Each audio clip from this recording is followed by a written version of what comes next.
I definitely matured. I feel like people who didn't know me before the mission but know me now would probably disagree because they would say like, well, you're not very mature. But people who knew me before and now are like, okay, yeah, you did. Because, yeah. But yeah, it was just every aspect of your life, you just like grow. Just like socially, physically, spiritually, emotionally, just because it's so trying on every single aspect of your life that you're just able to be so strengthened. I think probably a spiritual highlight for my mission would just be my last couple weeks.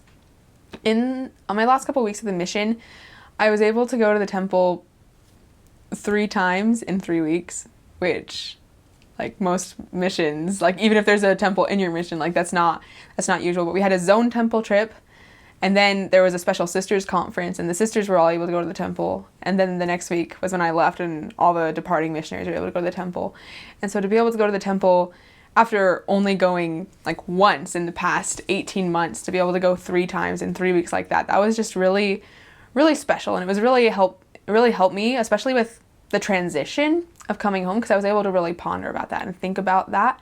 And it really, like, it was really emotional and spiritual, and it really helped me receive a lot of revelation that I needed for finishing up my mission strong, and also to blend that in with not being like super weird when I come home, like, to be able to find that balance. And it was really just amazing that I was able to be blessed with that opportunity to go to the temple that many times, still as a missionary, and transition into coming home.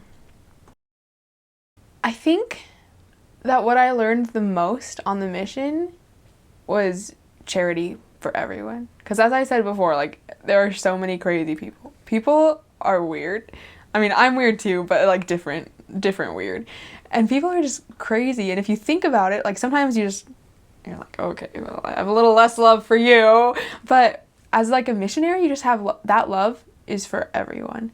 And although I don't have as much charity as I did as a missionary, when you're set apart, it's like, it's a lot easier. But I've been able to like apply that more. And if someone like gets on my nerves or bothers me or does something, I'm just like so annoyed at them, I kind of like think back to like, okay, well, I need to love them. Like, we all have our flaws, but I have that charity for them and that pure love of Christ, and just like have that love for everyone, even if maybe you don't necessarily get along or like them very much, or if they just do something all the time that you really don't like. Being a missionary really helped me to overcome that flaw I had of seeing flaws in others and judging them. I love food. Most of the food was good. The members fed us really well, and it was great. Back to the lady who was baptized a month after we met her, who like knew the Book of Mormon was true and who had originally told us she was an atheist. Right before she was going to get baptized, we found out there was something in her past that made it so that she possibly wouldn't be able to get baptized without special permission.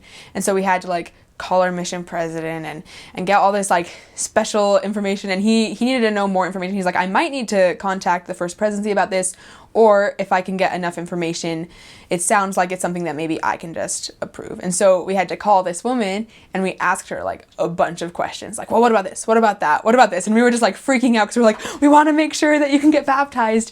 And I guess we didn't communicate things well enough with her, because then that night we got a text and she was like, well, if this church is gonna judge me for my past, maybe I don't want to be part of it anymore. And this was just like 2 days before her baptism, and we're just like, what? No! And so we start crying and praying and calling her, and she like didn't answer her phone, and we're just like freaking out. We're like, she was so perfect and golden, and just because of this one issue, she's like falling off the face of the earth. And that was like the hardest day of my life, was that next day, because we had a meeting, so all day we had to go to Naperville, and so we were 4 hours from this woman and from the place where we were supposed to be at. And so we're just like, we need to like go see her, we need to stop by, like we have an appointment tomorrow, I wonder if she's still gonna be there, like I don't even know what's going on. And we were just like, we would occasionally text her or call her, and just like no answer, and we're just freaking out all day. We're like, she's not getting baptized. What's happening? And our mission president talked to us at the meeting. He was like, how is she doing? Is she still good? And we're like, we think so, President. Yeah. You're still going to interview her tomorrow. Like, tomorrow, don't worry. Like, she'll be there. Because we didn't want to, like, make him doubt her. And so we were stressing out, and, like, it was a really emotional time, and we were freaking out. And then that night she called us, and she just, like, started talking like it was normal and, like, nothing had happened. And we're just like, okay, like,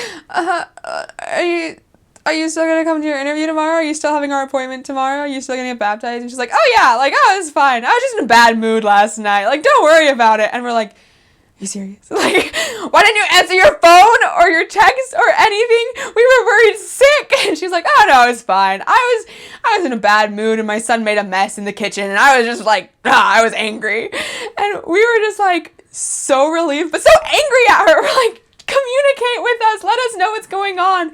But that day was probably, like, it was, like, the hardest time because she was so solid, and we were worried sick. We're like, she's going to fall off the face of the earth. She's going to ignore us and everything. And she was so ready.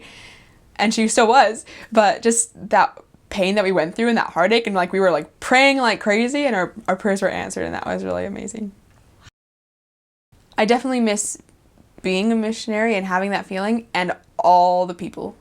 Like, all the people. The other missionaries I served with, the members I was with, the people that I met who got baptized, people I met who didn't get baptized, everyone.